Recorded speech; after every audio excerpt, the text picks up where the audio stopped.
So, a lot of us have been having some pretty interesting conversations over the last week or so. And, when it comes to this topic of racism and discussing it with people who you may suspect have racist tendencies or racial bias, and maybe those people are in your family, maybe they're your partner, maybe they're your kids, it can be a very delicate thing to talk about.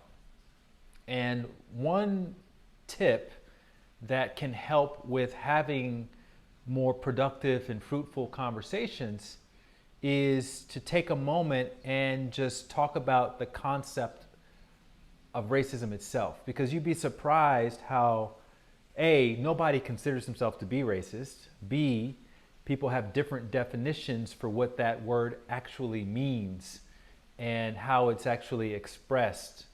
And so just taking some time to kind of calibrate your definitions or your understanding of those terms: racism, racial bias, reverse racism, police brutality, like black lives. What does it mean? What does black lives even mean to you, right? And just kind of leading more with questions instead of statements and accusations and making people feel wrong or bad for whatever they've said in the past, right? We're all kind of starting on a clean slate here. So if we want to have a more constructive dialogue, we also have to understand that this is not just a one conversation deal.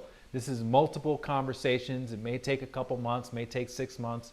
This may go on for the next decade, who knows? But we don't want to feel like we're just on the defensive, or they're just on the defensive because we blame them or accuse them for something that they did that we consider to be racist, but they consider to just be normal, right? And it's not to say that they weren't racist, and it's not to say they weren't racist. It's just that in order to have the dialogue and the communication, we want to approach it in a way that, hey, I'm not going to make an assumption here about you.